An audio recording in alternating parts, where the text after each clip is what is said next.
नमस्कार, मैं हूँ राजीव रंजन। गांव के गरीब किसान नौजवानों के साथ मैं माहौल क्या है लेकर हाजिर रहता हूँ और उत्तर प्रदेश के रायबरेली ज़िले में हूँ। यहाँ पर कुछ आम लोग एक मंदिर में यहाँ बैठे हुए हैं, तो यहीं से शुरू करता हूँ।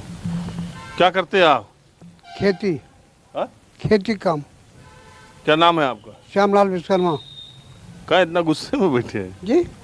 कहाँ इतना गुस्सा रहे? मतलब गुस्सा क्या, उम्र के लिहाज से गुस्सा रहे हैं। गुस्सा आज आ रही है, आ नहीं रहे, गुस्सा नहीं रहे।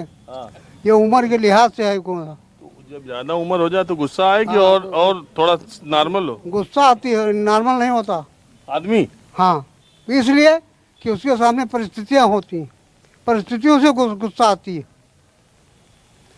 आज हम लोगों को, किसानों को, मजदूरों को सरकार बर्बाद कर दिया। हमारा ये मुख्य चीज़ है। हमारी खेती कहाँ जा रही है, हमारे बच्चे शिक्षा कहाँ जा रही है, क्या था, क्या उम्मीदें थी, क्या आज हो रहा है। आज शिक्षा से हमारे बच्चे वंचित हो रहे हैं। जो हम लोगों को उम्मीद थी कि हमारे बच्चे आज़ाद होंगे, हमारे बच्चे कुछ काम के बनेंगे, लेकिन आज क्या पानी फिर गया उसमें।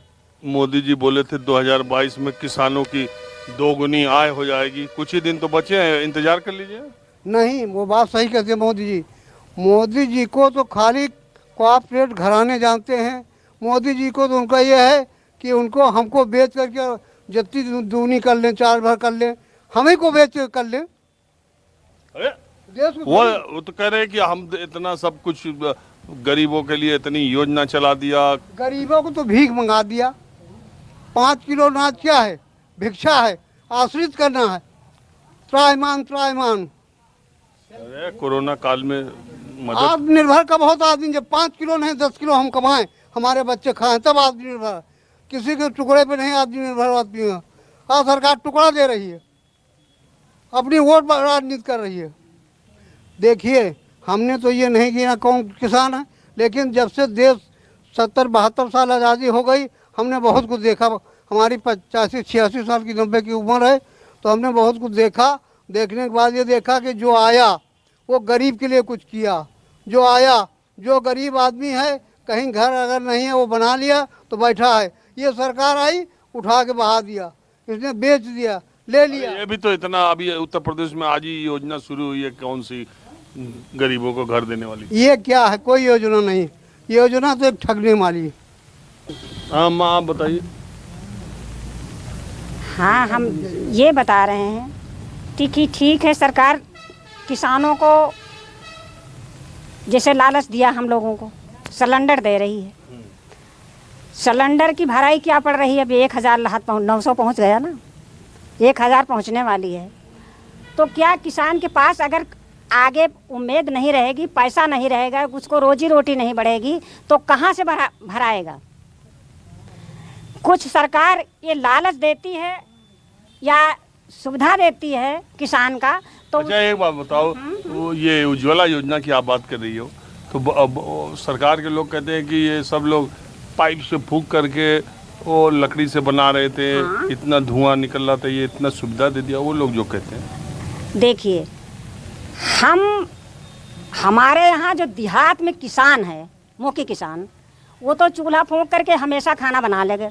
जो आदमी पंखे कूलर हवा खाया है, उन्हीं को कष्ट है, किसान को नहीं कष्ट है। किसान तो हमेशा गांव में रहने वाला, पानी पौधा में रहने वाला, खेती करने वाला, धूप छाँव सहने वाला, तो हमेशा अपना निपाट लेता है।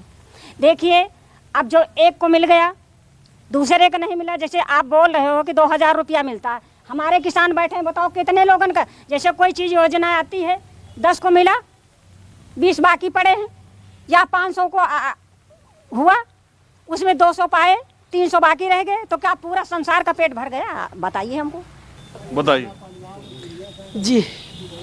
अभी ये जो सरकार है, आपको पता है जो आज के समय में जितना बड़ा क्राइसिस है, नहीं हमको नहीं पता, बताइए कौन सा। नहीं पता है तो जान लीजिए कि आज किसान 9 महीने का आंदोलन। अच्छा, वो आंदोलन 9 महीने से चल रहा है। सिर्फ आंदोलन का सवाल नहीं, वो खेती किसानी ऐसे समझो कि जो खाना है आज जो किसानों के खेतों में रखा है, जो पूरे देश के लिए सस्ते में जा रहा है, अगर वो पूंजीपति के हाथ में जाएगा तो उसका रेट महंगा होगा। और ये सरकार वही चाहती है कि आज जो आम लोग हैं उनकी पहुंच से खाना भी थोड़ा ऊपर हो जाए, ताकि भरपेट खाना ना खा पाएँ। आज किसान सड़क पर 9 महीने से है, नौजवान, आप जानते हैं लखनऊ में हर तीसरे चौथे दिन लाठियां चल रही हैं रोजगार को लेकर। न जाने कितने ज़्यादा लड़के सड़क पर हैं। बेरोजगारी का आलम चरम पर है। सरकार जितने सरकारी उपक्रम हैं उनको किस कदर बेच रही है, ये भी किसी से अछूता नहीं रहा है। आज देश के हालात बदतर होते हैं। बेच रही तो कह रही कि इंफ्रास्ट्रक्चर देश का मजबूत करेंगे। नहीं, बेच के इंफ्रास्ट्रक्चर मजबूत करिएगा क्या आप एक घर का ऐसे समझिए, घर का लड़का अगर घर का सारा सामान निकाल कर बेच कर उसको लुटाने लग जाए, उसको ये कहिएगा कि आप उसका स्ट्रक्चर मजबूत हो जाएगा उससे। मैं चंद्रकिशोर आज़ाद हूँ बछरावा से। जो ये सरकार ने 3 किसान बिल कानून पास किए हैं, जिससे पूरा इंफ्रास्ट्रक्चर जो है वो जुड़ा हुआ है, तो इसमें किसानों को तो बेवकूफ़ बनाने के अलावा बाकी कुछ है ही नहीं। जब किसान संगठन कह रहे हैं कि हमें ये बिल निरस्त कर दीजिए, एमएसपी रेट की गारंटी कर दीजिए, 9 महीने से बॉर्डर पर और गांव-गांव में आंदोलन कर रहे हैं किसान। लेकिन मैं तो यही कहता हूँ, यह आंदोलन को हमेशा जाट और सिखों के बीच में पश्चिमी उत्तर प्रदेश, हरियाणा और पंजाब तक जो सीमित करने की बात कही जाती है, इस कृषि कानूनों के खिलाफ देश के दूसरे इलाकों में उस तरह की बात नहीं आती है जिस तरह की आप बात कर रहे हैं। नहीं, सब जगह दरअसल समस्या ये है कि अभी कोरोना काल और ये सब कह के धारा 144 लगाना और आंदोलन में न नौजवानों और किसानों मजदूरों को निकलने देना और बैरिकेडिंग लगा करके उनको प्रताड़ित करना, इस तरह करके ये लोग कतई निकलने नहीं देते हैं। नहीं तो ये यहाँ की भी जनता दिल्ली के बॉर्डरों पर पहुंची होती है। रंजन जी आपको बता दें, ये जब आंदोलन चल रहा था ना, जो सरकार कह रहे हो ना, जब आंदोलन चल रहा था तो यहाँ से जो लोग निकल रहे थे ना, सुबह 4 बजे लेखपाल की ड्यूटी हाईवे पर लगाई कि गाड़ियाँ रोक कर चेक करो। इस देश के इतिहास में कभी नहीं हुआ कि छोटे से छोटे कर्मचारी को भी सड़क पर खड़ा कर दो। सारा तंत्र सरकारी इस आंदोलन को रोकने में लगा है। पूरी ट्रेनें जाम बंद, उस समय बंद की गई। कोरोना काल का समय चल रहा है।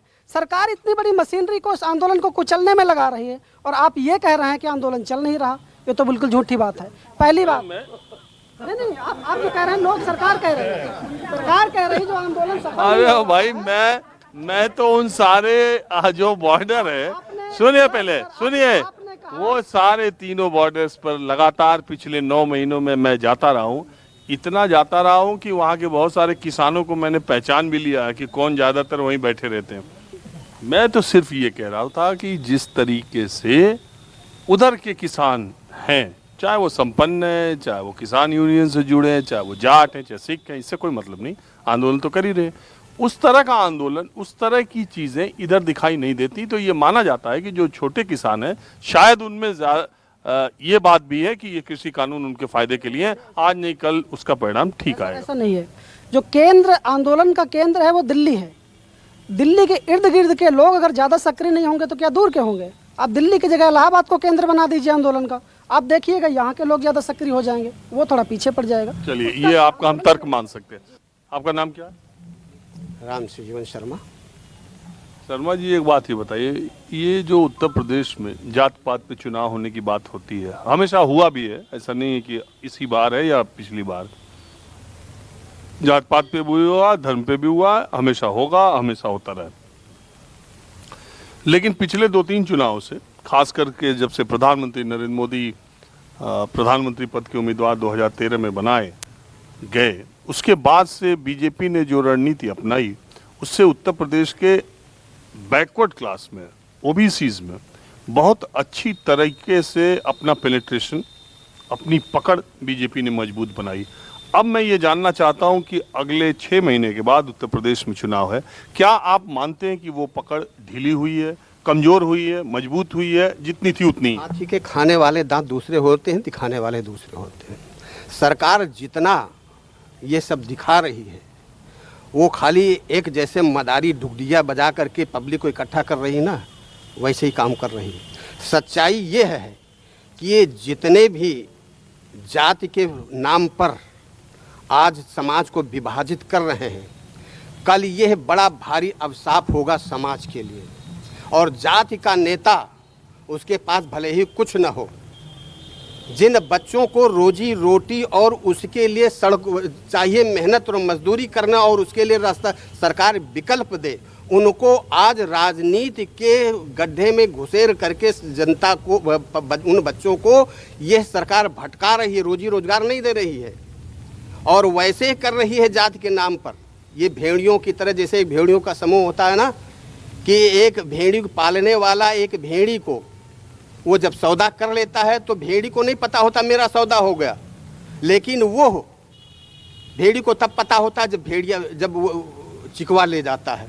और वैसे ही ये जाति के जितने भी ठेकेदार हैं, ये जाति का सौदा करके और केवल मोदी को और अपना वो कर रहे हैं, बाकी जनता को बेवकूफ बना रहे हैं। जनता आज भूखमरी की कगार पर है। नहीं तो ये जाति की राजनीति क्या अभी शुरू हुई है? अरे जात की राजनीति करने वाला का फिर वही सुनना चाहते हैं जो 10% पहले, मेरा उम्र 63 साल है और मैंने वो समय देखा है जो कि फुटपाथ पर आदमियों को रोटी और नहीं चड्डी नहीं गुजरती थी, वो हालात देखी है। और 30 साल का बच्चा पाया है, उन 30 साल के बच्चों को सरकार ने भटकाया है नाना प्रकार के उससे, और इन्होंने सोचा था कि भ्रष्टाचार खत्म होगा। मैं तो ये कह रहा हूँ आपसे कि क्या यही पार्टी या अभी जाति की राजनीति शुरू हुई है? जात की राजनीति यह ज्यादा बढ़ावा दे रही है। ये इसके लिए जाति का जिस तरह से ये विभाजन कर रही है जाति का, पहले ऐसा नहीं था। पहले गोपनीय तरीके से जो है पार्टी का नेता होता था। आज यह जात के बच्चे को जो जात के कगार पर खड़ा कर दिया है। ये सारी जाति आधारित जो पार्टियां हैं वो अभी बनी है? धार्मिक आधार हुआ है, जातीय और धार्मिक जाति आधार की क्या पार्टियां अभी बनी है? एक मिनट, सांप्रदायिक, सामुदायिक और सभी जितना भी है आज जो है वो पहले नहीं था। एक इसमें बुनियादी फर्क है रंजन जी, मैं बताता हूँ आपको। मैं ये आपकी बात को मानने के लिए तैयार नहीं हूँ। ये मैं कह रहा हूँ शायद खुले तौर पर जाति की राजनीति मंडल आयोग के बाद शुरू हुई। नहीं सुनिए, मैं इसमें मेरी मान्यता ये है कि खुले तौर पर जातिवादी राजनीति का सूत्रपात मंडल आयोग की सिफारिशें और उसके लागू होने के बाद हुआ और वो लगातार चला आ रहा है। एक मिनट, आज तब से और आज की उसमें कितना फर्क है? फर्क आया? इतने पीरियड के बीच में आबादी से लेकर के और उससे कितना फर्क आया? हाँ जी, आप जो जाति में कह रहे हैं कि क्या जाति मोदी सरकार लेके आ गई, सच बात है, मोदी सरकार नहीं लेके आई, मैं मानता हूँ। लेकिन अन्य सरकारों ने जो जाति समीकरण का इस्तेमाल किया, उन्होंने जातियों को सत्ता में भागीदार बनाने के लिए इस्तेमाल किया। ये सच था कि जाति जब नेता बने तो उससे उस समाज में चेतना आई। ये सरकार क्या कर रही है, उसमें एक चेहरे को इस्तेमाल करके उस पूरे जाति को पंग बना रही है। ये फर्क समझिए, बुनियादी फर्क है। उन दोनों में चेतना देने का काम और चेतना विलुप्त करने का काम इसने किया है। अभी आज देखिए, इतना बड़ा पूरे देश में क्राइसिस है, जो जातीय नेता जो बने बैठे हैं उनके मुंह से थूक नहीं निकल रहा। इससे पहले कभी नहीं हुआ कि किसी जाति के ऊपर जब आक्रमण हुआ हो तो उसका नेता बोला ना हो। ये बुनियादी फर्क है। जाति में नहीं लेके आई मोदी, लेकिन उसका इस्तेमाल कैसे कर रही है ये समझना जरूरी है। रायबरेली में एक ब्लॉक है बछरावा, मैं वहाँ पर हूँ। एक चाय की दुकान पर ये देखिए चाचा जी बैठे हुए हैं, बैग, ये जो अन्य योजना में बैग बटा है, ये क्या लिए है? चाबी कहा था? चाबी कहीं चाबी है। चाबी? हाँ। प्रधानमंत्री आवास ग्रामीण योजना आज मिली है चाबी। हाँ। कितना बड़ा ताला है? वहाँ तो कहीं बताओ तरी, हाँ तरी बड़ी चाबी, 1.5 हाथ में तो चाबी है और ताला तो ना बड़ा कहा है। इस सरकार कोई काम करत है कि बस ये झोले चाबी बांटत है? अब पहले का मामला है, क्या बतावा जाए। अब काम करना रहे ऐसे, अब सब कुछ ही नहीं है तो काम यहाँ है। अब कॉलोनी मिल गया, वहाँ बन गया, आप लोगों के अल्लाह पल्ला पहुँचाते। अच्छा एक बात है, ये अनाज वाला जो झोला है ये बड़ा मजबूत दिया है सरकार ने। मजबूत है, मजबूत है, मजबूत। हाँ, ये पूरा चुनाव तक चलेगा। सही कहा। सरकार जो योगी जी का है यूपी में, ये कुछ काम धाम भी किया है? अरे बढ़िया कर रहे हैं भाई, हमारी समझ से तो बढ़िया हो रहा साहब, हम झूठ गए बोले। और हमका तो फायदा है, गल्लो मिलत खूब खाई जब का चाहिए, गल्ला सबका बंटवारा है, सब खाद तो है ना।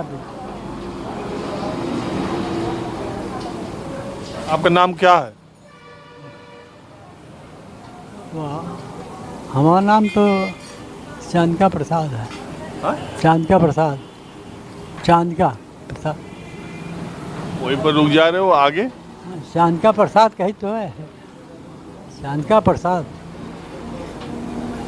तो आप आगे नाम नहीं बता रहे हो? प्रसाद है चांदका प्रसाद, बता तो कही नहीं। हाँ हाँ बता, हाँ जादू बता दो ना आपसे। अच्छा, तो लोग कहते हैं कि यूपी में यादव जी लोग जो हैं वो तो साइकिल की तरफ है। नहीं, अब हम पंचायत साइकिल की तरफ कबो जो मतलब जब से ये आ गई तब से इनका दिन गवा वोट को। हाँ अब ये तो जैसे जस मन हुए तस करा था, हम क्या बताइए है ना। अब सबके मन का तो हम जान नहीं सके, न पढ़े न लिखे, गंवार आदमी बता रहे ना। अच्छा ये बताओ, आप सही से बताइए, मुलायम सिंह की सरकार अच्छी रही, अखिलेश की सरकार अच्छी रही, कि योगी की सरकार अच्छी है, कि मायावती की अच्छी है? सबसे अच्छी सरकार कौन रही? अब सबसे अच्छी तो यह है दिखा पर रही जो शायद चल रही है। गलत कही। अब हम कहते इनसे भाई ज़्यादा अब संसार का फायदा इनसे का करो, हम इनके फायदा है। आप क्या मानते हैं? आगे क्या होगा क्या नहीं होगा ये तो हम भी नहीं बता सकते, आप भी नहीं बता सकते। नहीं, ये जो कह रहे हैं कि योगी जी की सरकार बहुत अच्छा काम की है, ये वो आने लायक काम की है?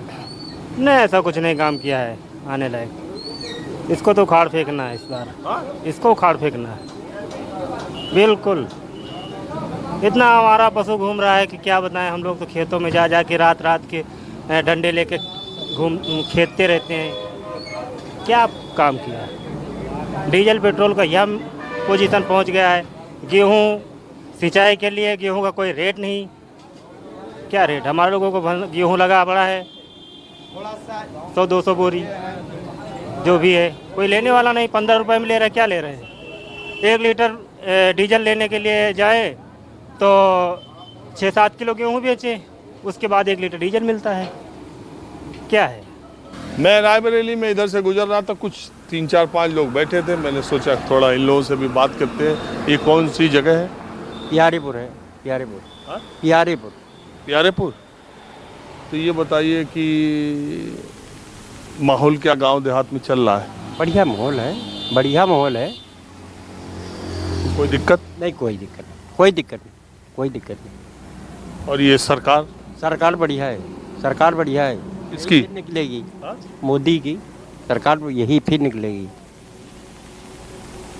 लोग कह रहे हैं कि अब की बदलाव को बहा। अरे साहब, जितने आदमी हैं तितने मुँह बातें हैं, का वैसे का मतलब है? जितने आदमी हैं सबके मुँह अलग अलग हैं, का कहा तो ये इस सरकार ने कुछ अच्छा किया है? अच्छा किया है, अच्छा किया है। और इतनी बीमारी अगर ये सरकार नहीं होती तो कौन थाम पाता होता ये? सरकार बीमारी था नहीं? हाँ हाँ बिल्कुल सही। कुछ लोग कह देते थे कुछ इलाज ये तो सरकार साहब सब कुछ इलाज की व्यवस्था नहीं हो नहीं, पाई। इलाज की खूब व्यवस्था हुई। इलाज नहीं होता तो आज कितनी आदमी मर गए होते। इलाज हुआ है साहब। अरे इलाज नहीं होता तो कितने आदमी चले गए होते। अच्छा, आप जब से देख रहे हैं तब से उत्तर प्रदेश में सरकार कौन सी सबसे अच्छी रही है? सबसे बढ़िया सरकार यही मोदी की रही है। मोदी जी की सबसे सरकार अच्छी रही है। योगी जी की? योगी मोदी की तो है, कहा कोई अलग अलग है, कोई अलग अलग नहीं है ये। तो आपका नाम क्या है? अरे साहब, हमारा नाम, हम यहाँ के रहने वाले तो है नहीं सर, हम तो इधर दतौली के हैं। कोई बात नहीं, बगल का गांव होगा। हाँ हाँ, नहीं बढ़िया है साहब, ठीक है। तो आपका नाम क्या है? मेरा नाम तो कल्लू है। क्या करते हैं? हम तो साहब यही धंधा खयाली करते हैं। अब क्या करने लायक के हैं बताइए? तो लोग कह रहे हैं कि जो गांव देहात में लोग हैं वो परेशान हैं जात बिरादरी के हिसाब से। नहीं नहीं, कोई नहीं, कोई परेशान। आप अपनी अपनी परेशानी। कौन कौन जात किधर है कुछ समझ? कौन जात किधर है कुछ समझ में आ रहा? अब साहब हमें तो समझ में को आ रहा है कि यही फिर निकलेगी मोदी योगी की सर। सही है। आप टीका लगवाई? हाँ? नहीं, मैंने नहीं लगवाया। हाँ? नहीं, क्यों नहीं लगवाई? डर के मारे नहीं लगवाए, जो आदमी मर रहे हैं खूब कोरोना में ज़्यादा, इसीलिए डर के मारे हम नहीं लगवाए। एक भी नहीं लगवाई? नहीं नहीं नहीं, अरे इतना सब लोग लगवा लेंगे, फिर भी कह रहे हैं अब लगवाने के लिए। अभी तक सोच ही रही हैं? लगवा लेंगे। अरे टीका लगवाने से नुकसान नहीं है ज़्यादा, टीका लगवा लेंगी तो ज़्यादा सेफ रहेंगी आप। जी लगवाएंगे।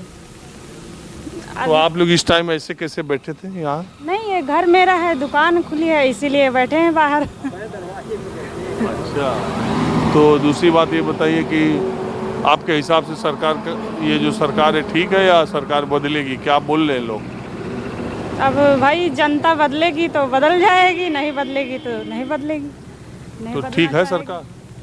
अरे ठीक ही है, और ये जो जानवर है इसीलिए गांव के आदमी परेशान ज़्यादा हैं, इसीलिए थोड़ा बहुत उनकी बदनामी करते हैं, थोड़ा बहुत, ज़्यादा नहीं।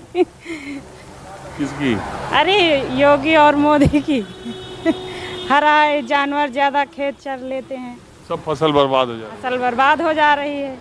10-10 लोगों की, 20-20 लोगों की झुंड चलती है। और महिलाओं में क्या, गांव में और इधर उधर महिलाएं क्या बात करती है सरकार के बारे में? सरकार के बारे में भाई हम यहाँ हाईवे पे रह रहे हैं, गांव का माहौल हमको नहीं पता। हम दूसरे गांव के हैं, यहाँ खरीद के रह रहे हैं। और अम्मा टीका लगवाओ? हाँ टीका लगा। दोनों? नहीं एक लगावे। ये आपकी कौन है? हैं? हाँ? हम हिंदू हैं, वो मुस्लिम हैं। हाँ? हम हिंदू हैं, वो मुस्लिम हैं। अच्छा, तो उससे क्या हुआ? बैठे तो आप लोग साथी? हाँ? अरे सब लोग का बैठना उठना कोसी का बंद है, हिंदू मुसलमान का कोई फर्क है? नहीं कोई फर्क नहीं, हमको क्या मालूम, आप लोग चारों लोग बैठे तो हम तो जा रहे थे, देखे तो उतर के बात करने लगे। तो अब जैसे सब चारों लोग बैठे बैठते वैसे हम लोग सब चार जने बैठे हैं। हाँ, इसमें हिंदू मुसलमान क्या है, ऐसे ही रहना चाहिए। चाहे रहे चाहे चाहिए भैया, सब जने का, है ना? सही बताओ, हाँ ये योगी का सरकार ठीक है कि नहीं? हाँ ठीक है, ठीक है, क्योंकि योगी ठीक है। हाँ? हाँ ठीक है। क्या ठीक है? हैं? अरे सब सुविधा तो है, राशन मिले फ्री, हैं अब गरीबन के लिए खाए कहीं दिए हैं। आज 5-6 महीना दिया है, बहुत है। अब बहुत लोग कहते हैं कि मुसलमानों के लिए दिक्कत है। मुसलमान को दिक्कत का, मुसलमान का नहीं राशन दे रहे का? हैं सबका तो दे ही रहे हैं राशन। मुसलमान हिंदू सब है दे रहे हैं, कहाँ मुसलमान का नहीं दे रहे हैं? मुसलमान को कौन दिक्कत? दिक्कत यही जानवर वाली है भैया, खाली या जो गरीबन के खेत पात चरत, यही दिक्कत है। जो अच्छा, आप टीवी देखा तो? हैं? टीवी नहीं भैया, हम टीवी नहीं देखी, न टीवी हमारे घर में है न हम देखी। अच्छा, आपके कुछ लगत है कि हिंदू मुसलमान में बहुत नफरत फैली है? कौन नफरत फैली हमको तो नहीं मालूम भैया, हम पंचायत हिल मिल के सब जने हैं, हमें समझ तो कोई नफरत नहीं है। नहीं ना? हाँ कोई नफरत आपके यहाँ कोनो दिक्कत होता है? नहीं, कोई दिक्कत नहीं, सब लोग आराम से रहे थे बैठे। हाँ, कुछ इधर है हिंदू मुसलमान का? नहीं नहीं नहीं नहीं, ऐसे तो झगड़ा गांव घर में थोड़ा बहुत चलता रहता है, जमीन जगह के लिए ऐसे कोई झगड़ा नहीं करता बेफालतू में। सब शांति है? जी जी। सही बोल रही है या हंस रही है? नहीं नहीं नहीं, सही है, ऐसे फालतू में कोई झगड़ा नहीं करता, माहौल घर का आपस में चलता रहता, तो झगड़े घर में चलते अरे तो एक ही घर में दो भाइयों में झगड़ा हो? हाँ? बाप बेटे से है, माँ बेटी से है, वो तो सभी के घर में है, और थोड़ा बहुत और कोई झगड़ा फसाद। हमका लगत है अम्मा, जो टीवी ज्यादा देखत है ना, सब नफरत टीवी पे ज्यादा है। टीवी तो खराब चीज है ये भैया, वही फैला भी रहा है। हाँ बात तो सही है। हाँ? टीवी मोबाइल यही देखते हैं, वही फैल रहा है। ना देखे, मोबाइल बंद होने चाहिए ये वाले, और लगभग सब ठीक ही है। मोबाइल से बच्चे बिगड़ रहे हैं, उनका स्कूल बिगड़ रहा है, आने जाने का। देखिए, असल माहौल देश का यही है। मैं यहाँ से गुजर रहा था, 4 लोग यहाँ पर बैठे थे, तो मुझे लगा हर वर्ग के, उम्र के, 2 महिलाएं भी हैं, 2 पुरुष भी हैं, थोड़ा बात करता हूँ। मुझे कुछ नहीं पता था, मैंने पहले आकर भी कहीं किसी से कुछ पूछा नहीं। देखिए यहाँ पर ये मुस्लिम हैं, ये हिंदू लोग हैं, ये अलग अलग जात बिरादरी, 4 में ही 2 एक परिवार के हैं, 2 अलग अलग। और जो लोग टीवी नहीं देख रहे, जो लोग खास करके टीवी न्यूज़ चैनल नहीं देख रहे और सोशल मीडिया नहीं देख रहे, उन्हें इस फैलती नफ़रत के बारे में बहुत कम पता भी है। तो ज़्यादा कोशिश टीवी वालों को भी यही करनी चाहिए कि जैसा हमारा समाज है इसको वैसा ही रहने दें। नमस्कार, मैं हूं मानक गुप्ता। अगर आपको हमारा ये वीडियो पसंद आया हो तो इसे लाइक और शेयर जरूर करें, और हाँ, हमें सब्सक्राइब और फॉलो करना ना भूलें ताकि आप देश और दुनिया की कोई खबर मिस ना करें। तो जुड़े रहिए हमारे साथ और देखते रहिए न्यूज़ 24।